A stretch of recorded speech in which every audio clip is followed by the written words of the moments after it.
Bonjour à tous, première question-réponse sur ma chaîne YouTube. Merci d'avoir été aussi nombreux à avoir joué le jeu et à avoir posé vos questions sur Facebook. Il y a eu plus de 100 questions. Donc d'abord que je vous dise un petit peu comment j'ai choisi les questions que j'allais traiter aujourd'hui. Forcément, je ne vais pas répondre aux questions qui sont trop individualisées. Donc quand vous me demandez de vous faire un programme pour la masse ou pour la sèche, ça je ne peux pas y répondre.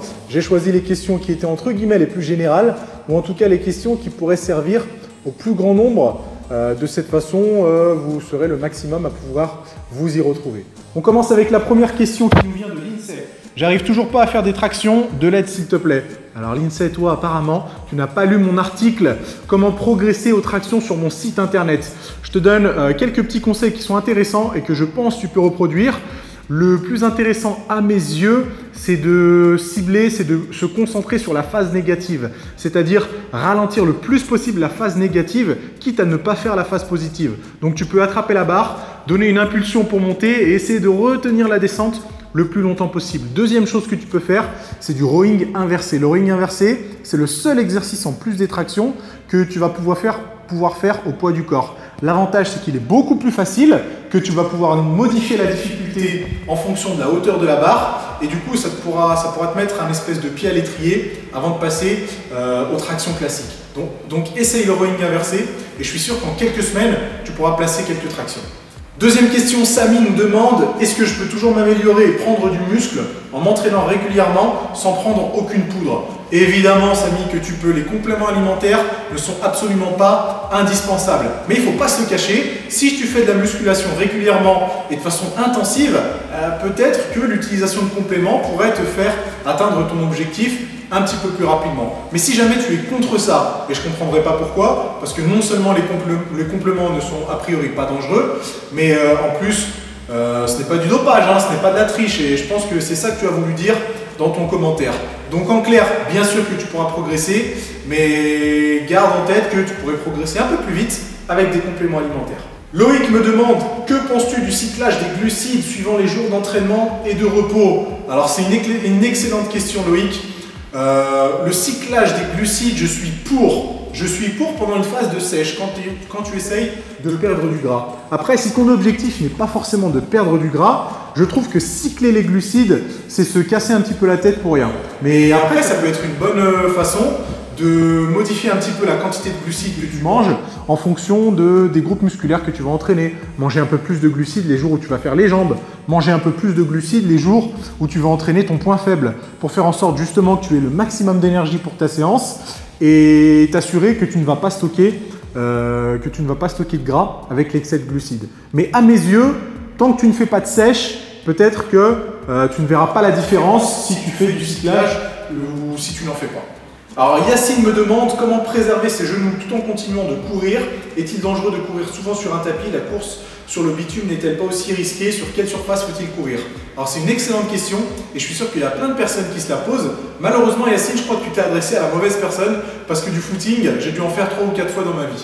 Mais le meilleur conseil que je puisse te donner pour essayer de réduire justement les douleurs articulaires, c'est de perdre du gras. C'est d'essayer d'être le plus léger possible sans forcément perdre du muscle. Parce que ce n'est pas l'objectif. Hein. L'objectif, c'est que tu sois le plus musclé possible, mais en ayant le moins de gras. Parce que le gras, ça ne sert pas à grand chose. Ou en tout cas, une quantité trop importante de gras ne servira pas à grand chose. Donc si tu veux réduire le risque de blessure, perds du gras pour être le moins lourd possible. Mais après, il faut bien que tu te dises que la course, c'est une activité assez agressive au niveau des articulations et qu'un jour ou l'autre, si jamais tu en fais trop régulièrement, malheureusement, il y a des chances que tu ne puisses pas passer à côté des douleurs articulaires. Jérôme me demande « Salut Nassim, est-il possible de prendre du muscle tout en étant sec sans prendre du gras ?» Alors Jérôme, ça c'est une super question et j'irais même jusqu'à dire qu'il est possible de prendre du muscle tout en perdant du gras. Alors ça, je sais qu'il y en a beaucoup qui ne vont pas être d'accord avec moi, mais en tout cas, j'ai l'intime conviction que c'est possible. Donc pour répondre à ta question, est-ce que c'est possible de prendre du muscle sans perdre de gras? Évidemment. Évidemment que c'est possible. Et il suffit juste de bien faire attention à son alimentation, bien contrôler son apport calorique, ne pas aller trop haut pour éviter de stocker du gras et ne pas aller trop bas pour pouvoir justement prendre quand même du muscle. Donc le tout, c'est de s'y prendre progressivement, de ne pas faire des changements trop drastiques au niveau de ton alimentation. Et puis je pense que tu risques pas grand-chose. Raj me demande une question justement qui est en rapport avec la précédente. Comment passer d'une sèche à une maintenance sans reprendre du gras? La meilleure façon, c'est de réaugmenter son apport calorique de façon la plus progressive possible. Vous connaissez bien sûr le principe des régimes yo-yo. Vous faites un régime, vous perdez du gras, mais au moment où vous recommencez à manger normalement, forcément vous allez reprendre tout le gras, voire même plus que vous avez perdu pendant le régime. La seule solution, c'est d'essayer de faire augmenter progressivement son apport calorique. Donc un petit exemple, vous avez fait une sèche où vous mangiez 2200 calories par jour. Si vous repassez à 3000 calories, forcément vous allez restocker à une vitesse inimaginable. Donc si vous étiez à 2200, il va falloir peut-être passer à 2300 sur la semaine d'après, à 2350 sur la deuxième semaine, 2400 sur la troisième semaine, etc. Et essayez de jauger un petit peu la progression de votre corps. Ça peut être difficile de se priver ou en tout cas de se restreindre à réaugmenter progressivement, mais c'est la meilleure façon pour ne pas reprendre trop rapidement du gras. Louis me demande quelle est ta diète pendant une prise de masse en détail. Alors, à 7 h du matin, je mange 100 g de poulet ou d'escalope de dinde avec 150 g de légumes verts avec 4 œufs brouillés cuits à la poêle avec 5 g d'huile de coco. À 10h30, j'ai ma collation avec 40 g d'hydroet avec, je crois, à peu près 40 ou 50 g de flocons d'avoine et des fruits rouges genre myrtille ou framboise. À 13 h, je vais manger 200 g de poisson blanc, genre du cabillaud, avec légumes verts, 150 ou 200 g, je ne compte pas vraiment la quantité de légumes verts, plus une poignée de noix de cajou, une poignée de pistache et éventuellement un peu de flocons d'avoine avec du miel. Ensuite, je vais m'entraîner, donc j'ai ma collation post-entraînement, 50 g d'hydroet avec en général un peu de jus de raisin, mais ça c'est rarement, c'est pas régulièrement. Ensuite, j'ai mon quatrième vrai repas à 18h30 qui est en général 250 g de poulet avec légumes verts plus riz ou quinoa. Je ne compte pas vraiment la quantité non plus. Et le dernier repas, ça va être soit du poisson, soit encore des œufs avec pareil légumes verts et une toute petite portion de glucides. Ça me fait en tout 4 repas par jour plus 2 collations. Et pour te donner une idée, je dois être à peu près à 3600 calories avec 280 g de protéines, 300 g de glucides et une centaine de grammes de lipides. Stéphane demande, les entraînements sont-ils différents pour la sèche et la prise de masse? Excellente question Stéphane, et j'aurais tendance à dire que oui, mais c'est surtout, bien sûr, et vous vous en doutez, c'est surtout la diète qui va faire la différence entre une prise de masse et une sèche. C'est-à-dire que vous pourriez très bien vous entraîner exactement de la même façon toute l'année, juste en modifiant votre apport calorique, vous pourriez prendre la masse ou vous pourriez prendre de la masse ou perdre du gras. Mais effectivement, il y a certains types d'entraînement qui vont favoriser la dépense calorique et l'élévation du métabolisme pour faire en sorte d'optimiser vos résultats pendant une sèche. Mais en règle générale, c'est surtout la diététique qui va être importante et l'entraînement ne va pas forcément changer. En tout cas pour moi, je ne fais pas de distinction. Je m'entraîne à peu près toute l'année de la même façon, mais quand je veux sécher, je porte toute mon attention sur la diète. Benjamin demande quels sont tes objectifs pour la saison 2015 ainsi qu'à plus long terme. Cette saison 2015, j'ai pas mal d'objectifs. Le premier, c'est de continuer à faire un maximum de vidéos. J'ai commencé sérieusement il n'y a pas très longtemps à essayer de vous donner le plus de vidéos possible. Et j'avoue que j'y prends beaucoup de plaisir. Donc je vais essayer de continuer le plus possible en 2015 pour faire en sorte de faire grossir un peu mon nombre d'abonnés et essayer de toucher un maximum de personnes pour que j'évite de voir trop d'erreurs en musculation. Après, au point de vue compétition, je n'ai pas décidé encore ce que j'allais faire. Peut-être les championnats d'Europe au mois de mai 2015 en Espagne, peut-être l'Arnold Classic en octobre 2015, j'ai rien décidé, on verra ce que ça se passe. À plus long terme, j'ai plein d'objectifs, mais j'avoue que je suis assez secret, donc ne t'inquiète pas, tu verras quels sont ces objectifs assez tôt, donc ne t'en fais pas. CC me demande, bonjour, merci de nous accorder du temps, c'est avec plaisir. Quel exercice doit-on faire pour pouvoir réussir des Dragonfly à la perfection? Idem pour le Human Flag. Le Dragonfly, c'est un exercice pour les abdos, l'un des exercices préférés de Bruce Lee. Et c'est un exercice assez difficile. Le Human Flag, c'est le drapeau humain. C'est l'exercice où vous vous accrochez à une barre et vous tenez à l'horizontale juste à la force des bras, des abdos et du reste du corps. Alors CC, C'est en forgeant qu'on devient forgeron. Donc la meilleure façon de réussir ce genre d'exercice, c'est tout simplement d'essayer de les faire encore et encore. Le meilleur conseil que je puisse te donner, comme tous les exercices au poids du corps, essaie de perdre un maximum de gras, parce que plus tu seras grasse, entre guillemets, plus tu seras lourde, mais le gras, malheureusement, ça ne va pas t'aider au niveau de l'exécution de l'exercice. Donc il faut essayer d'en perdre au maximum pour optimiser tes chances d'arriver à faire ce genre d'exo. Cédric demande quels sont les compléments alimentaires que tu utilises pour optimiser ton développement musculaire et tes performances. Alors les compléments que j'utilise, je pense que vous les connaissez, hein, c'est de la protéine, de la créatine, des acides aminés, des vitamines, de la glutamine. Bon, je sais que ça peut paraître beaucoup, hein, mais le complément qui, à mon goût, est le plus efficace en termes de performance et de développement musculaire, c'est les oméga 3. Les oméga 3, j'ai l'impression que personne n'en prend. Et à moins que vous mangiez 3 kg de sardines par semaine, il y a une chose qui est sûre, c'est que vous êtes sûrement déficient en oméga 3. Et les oméga 3, on ne va pas rentrer dans le détail, hein, mais en gros, pour synthétiser, ça contribue à l'anabolisme. Et ça contribue du coup à l'anabolisme musculaire. Donc vous allez pouvoir synthétiser plus de muscles juste en ayant une quantité d'oméga 3 supérieure. Et en plus, les oméga 3, c'est un complément qui n'est pas cher du tout, hein. Vous pouvez en prendre même toute l'année, ça ne va pas vous revenir très cher. En un mot, les oméga 3, pour moi, c'est le complément dans lequel vous devriez investir, en plus des classiques comme les vitamines, la protéine et la créatine. Mais en tout cas, à mon goût, c'est l'un des compléments le plus important. Thibaut me demande, bonjour, voilà ma question, pour des résultats optimaux lorsqu'on débute, est-il préférable de faire une première prise de masse longue pour sécher ensuite, ou vaut-il mieux entamer une première sèche après une première année de pratique pour repartir ensuite sur une prise de masse? Que de prise de tête, Thibaut. Il y en a beaucoup trop qui se prennent la tête à mes yeux avec ces bêtises de prise de masse et de sèche. Et à moins que vous vouliez faire une compétition, ces objectifs-là de prise de masse et de sèche ne sont pas forcément pertinents. Si jamais vous voulez juste prendre du muscle et perdre du gras, vous ne devez pas dissocier la masse et la sèche. Vous devez faire en sorte de vous entraîner et de vous alimenter de façon à optimiser la prise de muscle, mais aussi à optimiser la perte de gras. Parce que comme je vous l'ai dit plus tôt, je suis convaincu que vous pouvez prendre du muscle et perdre du gras en même temps. Donc pourquoi s'embêter à dissocier les phases? Tant qu'à faire, autant faire les deux en même temps. Donc je sais que ça peut être difficile, hein, parce qu'on a toujours envie d'avoir des phases où on mange un peu plus, histoire de se faire plaisir, pour ensuite faire une sèche. Mais physiologiquement parlant, le fait de faire des yo-yo comme ça au niveau du poids, c'est pas forcément optimal. Vous auriez plus de chances de prendre du muscle sans faire de prise de masse, plutôt que de faire justement ces phases de prise de masse et de sèche. En un mot, Thibaut, ne t'embête pas avec ça. Surtout si tu débutes la musculation, surtout si tu n'as pas énormément d'expérience pour l'instant. Entraîne-toi de façon à prendre le plus de muscles et entraîne-toi de façon à prendre le plus de muscles et perdre le plus de gras, et mange de façon à prendre le plus de muscles et perdre le plus de gras. Léo me demande, salut Nassim, j'ai une question, je préfère investir dans du matériel pour chez moi plutôt que de dépenser 40 € pour aller à la salle. Quel matériel conseillerais-tu?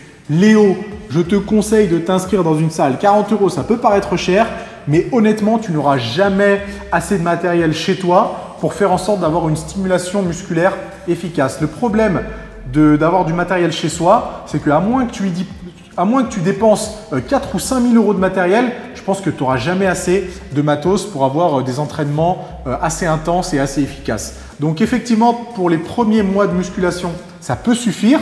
Mais si tu veux passer un cap et atteindre un niveau supérieur, un jour ou l'autre, il va forcément falloir que tu t'inscrives dans une salle de sport bien équipée. Christophe me demande, salut, comment savoir si on est en surentraînement et que risque-t-on à long terme? C'est une excellente question, Christophe. Mais je vais te parler très franchement et honnêtement, hein. À moins que tu t'entraînes 4 heures par jour, 7 jours sur 7, le surentraînement, tu n'as pas à t'en inquiéter.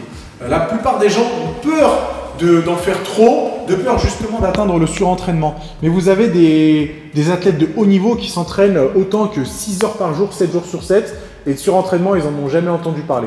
Donc ne t'inquiète pas pour ça. Personnellement, il m'est arrivé de faire jusqu'à 12 séances par semaine, 12 séances, c'est-à-dire la plupart du temps 2 fois par jour, à chaque fois 45 minutes, et je peux te dire que le surentraînement, je ne l'ai pas ressenti, hein. Donc ne t'en fais pas pour ça. Le surentraînement, effectivement, ça existe, mais pour être en surentraînement, honnêtement, il faut y aller vraiment franchement. Donc, la plupart d'entre nous n'ont absolument pas à se soucier du surentraînement. Nicolas demande, salut, Merci pour tes vidéos, avec plaisir Nicolas. Je voulais savoir comment tu fais pour rester autant motivé et quel est ton objectif et ton point fort, ton point faible, merci. Alors comment est-ce que je fais pour rester autant motivé? Honnêtement, la muscu, j'adore ça. M'entraîner, vraiment c'est un plaisir chaque jour. J'y vais jamais à reculons pour mes séances de musculation. Donc la motivation, j'ai pas forcément à la chercher. C'est surtout au niveau de la diététique que c'est difficile d'avoir un régime entre guillemets équilibré le plus longtemps possible. Et je vais pas te le cacher, des fois j'ai des pertes de motivation, des fois je mange du Nutella, je mange des pizzas, je vais au fast-food, mais en général ça dure jamais très longtemps. J'essaie de me remettre très vite sur pied pour éviter de provoquer trop de dégâts. Donc en clair, la seule motivation que j'ai, c'est de me dire tu veux être le meilleur, exagère pas, il faudrait peut-être pas que tu continues à t'enfiler 2 ou 3 pots de beurre de cacahuète. Sinon, quel est ton objectif? Mon objectif, c'est d'avoir le corps le plus esthétique possible, si je puis m'exprimer ainsi, naturellement. C'est d'essayer de développer au maximum mon corps et mes muscles de façon à atteindre des proportions qui se rapprocheraient d'un idéal esthétique. Je ne sais pas si c'est assez clair ce que je dis, mais en tout cas, j'insiste sur 2 choses. J'essaie de me développer d'un point de vue esthétique, c'est-à-dire que la performance ne m'intéresse pas trop, et j'essaie de le faire naturellement. Et quels sont tes points forts, tes points faibles? Mes points faibles, les mollets, les bras aussi, j'ai l'impression qu'ils sont toujours un tout petit peu trop petits, et mes points forts, ça serait mes pecs, mes quadriceps et mon dos. Cyril demande comment organiser ses entraînements pour une prépa de compétition. Alors Cyril, la prépa de compétition, c'est quelque chose de très difficile. Et j'aurais tendance à dire qu'il faudrait plutôt que tu prennes un coach pour éviter de prendre trop de risques. Parce que l'organisation de ces entraînements, ça peut être un casse-tête. Et même pour moi, qui ai quand même pas mal d'expérience maintenant, ça fait 8 ans que je fais de la musculation, j'ai passé mon diplôme d'éducateur sportif en 2010, donc ça fait presque 5 ans. Je peux dire que j'ai toujours du mal à organiser à la perfection mes entraînements. Donc j'aurais tendance à te dire, si jamais tu veux vraiment avoir de bons résultats pour une préparation, adresse-toi à un professionnel. David demande, sachant qu'il faut du temps pour construire du muscle, est-ce qu'en faisant une sèche rapide, on va vraiment perdre du muscle? Alors David, même en faisant une sèche lente, tu risques de perdre du muscle. Alors imagine ce qui peut se passer sur une sèche rapide. C'est la plus grosse erreur que je vois. C'est des pratiquants qui essayent de maigrir, en tout cas de perdre du gras le plus rapidement possible. Mais malheureusement, c'est la meilleure façon de perdre une quantité énorme de muscles. Et ça, c'est une très mauvaise nouvelle. La seule chose que tu dois faire pendant une sèche, c'est faire en sorte de perdre un minimum de muscles. Et pour ça, il faut faire les choses les plus progressivement possibles. Si d'une semaine à l'autre, tu passes de 3000 calories à 2000 calories, tu as un gros risque de perdre du muscle. Donc oui, c'est possible. La meilleure façon d'éviter ça, c'est de s'y prendre le plus à l'avance possible. Benjamin demande comment tu gères les jours off au niveau de l'alimentation. Alors Benjamin, je vais peut-être te surprendre, mais je ne fais pas beaucoup de distinction entre jour on et jour off. Tout simplement déjà parce que je m'entraîne entre 5 et 7 jours sur 7 et que je trouve que c'est un espèce de casse-tête de changer son alimentation en fonction des jours d'entraînement et des jours de repos. Et j'ai testé d'ailleurs, mais je pense que c'est du temps perdu parce que j'ai pas forcément vu de différence et je me sentais pas forcément mieux. Donc en clair, je mange à peu près la même chose que ce soit des jours d'entraînement ou des jours de récupération. Kevin demande, t'es-tu déjà blessé pendant un entraînement? Et non, je ne me suis jamais blessé en 8 ans de musculation, même pas une tendinite. La seule petite blessure que je me suis fait, c'est une espèce de douleur au poignet parce que je faisais trop de développé couché avec une fausse prise, c'est-à-dire avec le pouce du même côté que les doigts, et que j'avais tendance à casser un peu trop mon poignet. Sinon, pour le reste, jamais de blessure, ni au dos, ni au genou, ni au coude, ni nulle part d'ailleurs. Je touche du bois, j'en ai pas à côté de moi, donc je vais toucher ma tête. J'espère que ça continuera comme ça. Adil demande, est-ce que c'est normal la baisse de performance en sèche? C'est ce qui m'arrive surtout au développé couché, je régresse depuis que j'ai commencé ma sèche. Alors Adil, c'est normal de perdre un tout petit peu de force, mais pas énormément. Si tu te sens vraiment plus faible, c'est sûrement que tu es en train de perdre du muscle pendant ta sèche. Et ça, c'est une mauvaise nouvelle. Donc il y a 3 raisons. Soit ta sèche est trop agressive, du coup, tu as plus de chances de perdre du muscle, soit tu ne manges pas assez de protéines, soit tu t'entraînes de façon inadaptée par rapport à ton objectif. Mais normalement, tu devrais perdre un minimum de force pendant une phase de sèche. On parle encore de la sèche avec Loïc qui demande, lors d'une sèche, quel ratio de macros recommandes-tu en pourcentage du total calorique ou en grammes par kilo? Alors malheureusement Loïc, c'est une question qui est vachement individualisée et je ne pourrais pas vous donner des chiffres qui pourront être à coup sûr les macros qui seront adaptés à votre corps, à votre métabolisme, à votre physiologie. Ce que j'ai fait moi pour une sèche, il y a peu de chances pour que ce soit à 100% adapté à ce que vous feriez vous. Mais pour vous donner une petite idée, en sèche, je suis en général à 35% de protéines, à 30% de glucides et à 35% de lipides. J'ai toujours eu l'habitude de manger une quantité réduite de glucides et à compenser avec un petit peu plus de lipides. Mais ça, c'est propre à moi. Je suis sûr qu'il y a des personnes qui peuvent tolérer beaucoup plus de glucides. Je sais que moi, ce n'est pas mon cas. Donc, la meilleure façon de savoir quels sont les ratios les plus adaptés, c'est encore de tester pour voir comment votre corps réagit. Et Nordine me demande, salut Nassim, quel est le meilleur tempo pour exécuter un mouvement? Plutôt rapide 1-0, 1-0 ou lent 4-0, 1-0? Donc, un tempo 1-0, 1-0. Ça veut tout simplement dire que vous avez 1 seconde sur l'excentrique et 1 seconde sur le concentrique. Un tempo 4-0, 1-0, ça veut dire 4 secondes sur l'excentrique et 1 seconde sur la concentrique. Et Nordine, il n'y a pas de tempo optimal pour faire un mouvement. La meilleure façon de progresser, c'est encore de varier au niveau des tempos. Tout ce que je peux te dire, c'est qu'il y a un temps sous tension idéal pour l'hypertrophie, c'est entre 40 et 70 secondes. Donc si tu as un tempo de 1-0, 1-0, ça veut dire que chacune de tes répétitions va durer 2 secondes.